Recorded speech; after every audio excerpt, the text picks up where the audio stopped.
انا عايزه ورد يا ابراهيم.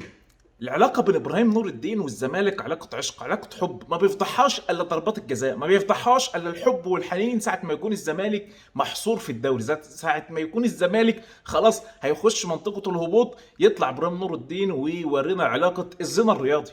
ما هو ده اللي اتكلم عنه المستشار كان دايما يقعد يقول لك ايام كلاتنبرج انا مش لاقي ذكر في اتحاد الكوره كلمه، عايز اجيب الحكم الفلاني مش لاقي، مش عارف.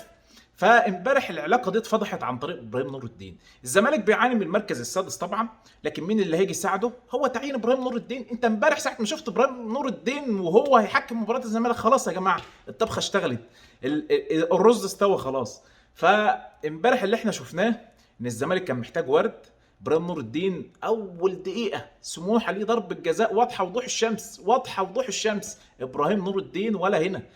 الغريب بقى ان حكم الفار يستدعيه وتعالى يا ابراهيم شوف يا ابراهيم، لكن ابراهيم قال لك الزمالك محتاج ورد، الكره ما فيش فيها اي حاجه. فعلامه استفهام كبيره على اللي احنا شفناه امبارح من ابراهيم نور الدين. يعني نور الدين ما تعرفش ماله امبارح كده. الغريب بقى ما يقفش لحد هنا، ضرب الجزاء بتاعت الزمالك لما حسبها احمد سيد زيزو.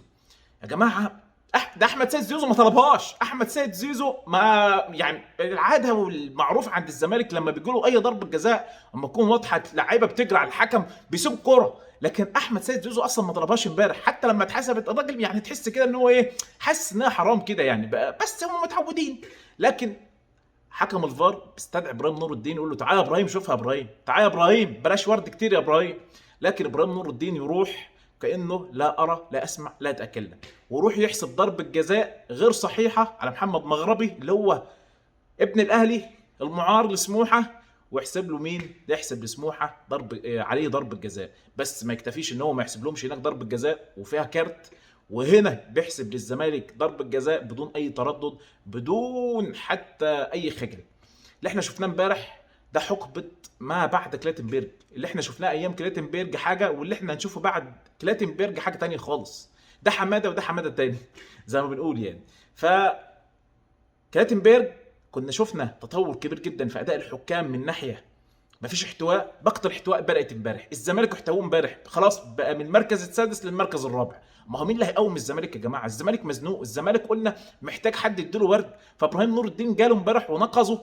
وادينا شفنا امبارح الاداء اختلف جدا جدا جدا، والزمالك بقى خلاص بقى عرف ان الحكم معاه ونفسه اتفتحت وجاب 3 اهداف. هل الهدف سموحه لو كان جه كان اثر في نتيجه المباراه؟ ايوه كان اثر في نتيجه المباراه عزيزي المشاهد.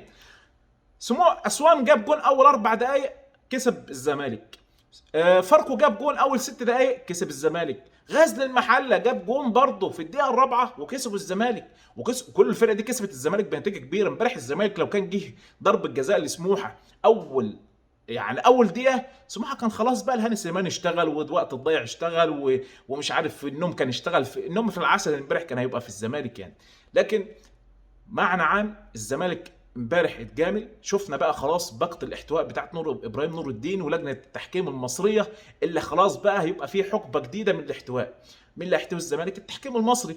ما هو مين يا جماعه دلوقتي الرئيس لجنه الحكام؟ هو محمد فاروق. محمد فاروق ده سنه 2018 الزمالك كان محتاج بطوله، سياده المستشار كان محتاج بطوله، فاتصل بثروت سويلم. ثروت سويلم قال لك سياده المستشار محتاج بطوله. جابنا مين؟ جابنا محمد فاروق. محمد فاروق في الفتره دي تغاضى عن ضرب الجزاء برضه لسموحه، وبقى النهارده متعين رئيس لجنه حكام. ابراهيم نور الدين فتره من الفترات هيتعين رئيس لجنه حكام، لان الزمالك هيبقى برضه محتاج مستقبلا لجنه احتواء، محتاج حكام يحتووهم كده. بنقول التحكيم المصري في كارثه. التحكيم المصري امبارح رجع خطوات كبيره جدا بعد ما تقدمنا وقلنا خلاص بقى الفاول اللي اي حد بيتلمس فيه كده البسيط اللي كنا بنشوفه دايما في الدوري الانجليزي ما بيتحسبش، ها بداوا يطبقوه عندنا وبدانا نشوف الحكام شويه جلدهم اتغير. لكن اللي احنا شفناه امبارح كارثه بمعنى اصح. مبروك الزمالك ال3 نقط الحرام، مبروك لجماهيره امبارح. جماهيره امبارح طبعا فرحانه بالاداء، حق الزمالك ان هو يفرح بادائه في فريقه وان هو بيرجع للانتصار، لكن مش بالطريقه الفجه اللي احنا بنشوفها ديت. لكن بنقول عليه العوض في التحكيم المصري.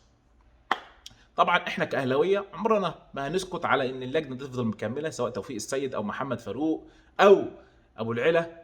كلنا عارفين التعيينات بتيجي ازاي، وكنا شفنا التعيينات للاهلي بتتغير قبل المباراه بوقت بسيط جدا، وطلع اتكلم عليه كلاتنبرج. طبعا عندنا مباراة صعبة جدا، نروح للأهلي. هنفضل قاعدين في الهم ليه؟ نروح للأهلي. الأهلي إن شاء الله هيقابل الهلال يوم السبت. كل مدى العملية بتقترب اهيت. النهاردة الثلاثاء إن شاء الله الأهلي عنده مباراة وقت العصاري. وقت العصاري ده بيبقى وقت صعب شوية، وقت صعب من ناحية احنا مش متعودين لعب العصاري ده، لكن احنا طبعا رايحين نلعب في الهلال. مباراه صعبه جدا. طبعا احنا عارفين الملاعب في السودان ممكن تكون جودتها مش زي جوده المغرب، ان احنا نشوف اداء اللي احنا الاهلي كان بيقدمه في المغرب او الاداء اللي بيقدمه هنا في مصر. طبعا مباراه تبقى صعبه جدا قدام الهلال. ادينا كلنا شفت تصريحات مدرب الهلال، واللي فيها حد فيها نوع من نوع التحدي شويه، او عايز يعمل ضغط على الاهلي، او عايز ان هو طبعا يشحنوا الاجواء شويه في السودان. وادينا بدانا نشوف تحركات كتيره جدا من جماهير السودان ان هي تهاجم الاهلي، وده شيء متوقع. بيقابلوا بطل افريقيا، ما بتشوفش الحاجات دي الا قدام الاهلي طبعا.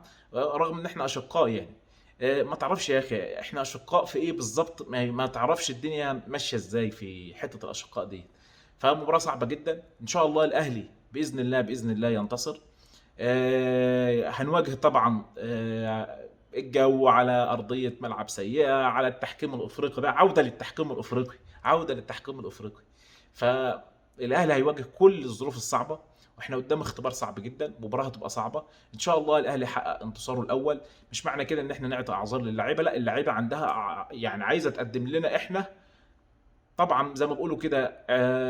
نقبل اعتذارها، نقبل ان شاء الله نقبل اعتذارها باذن الله. اللعيبه تكون موفقه في المباراه ديت، اللعيبه تكون فايقه، اللعيبه كلها تكون رايقه.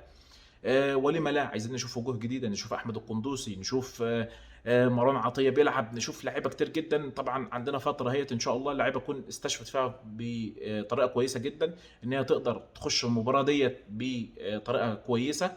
نقدم مباراه كبيره. احنا بطل افريقيا، لازم نعطي درس كل الفرق. هي دي اول مباراه تكون في افريقيا في دوري المجموعات، يكون درس لصن داونز، يكون درس ل كل فرق المجموعات اللي بتشاهد الاهلي. كلنا شفنا الكل بينتظر الاهلي طبعا. عندنا كمان مباراه صعبه بعدها في اسوان. طبعا عم كولر خلاص قرر ان هو يرجع من السودان على اسوان على طول، وده حاجه كويسه جدا. اللعيبه تاخد على اجواء اسوان، على الجو والحراره، الحاجات دي كلها. فان شاء الله ان شاء الله الفتره ديت نتمنى التوفيق يكون حليف للاعيبه الاهلي. نتمنى لعيبه الاهلي تكون على قدر كبير جدا من المسؤوليه وتحمل الضغط اللي بيسببه جمهور الاهلي، اللي هو عايز انتصار بعد انتصار. وده حقنا ان شاء الله ان احنا نحقق كل ده، لان احنا معانا افضل تيم في مصر. ان شاء الله ان شاء الله يكون عم كولر موفق في الفتره ديت في تغييراته، موفق في اختياره للتشكيل. فباذن الله باذن الله منصورين الفتره الجايه باذن الله.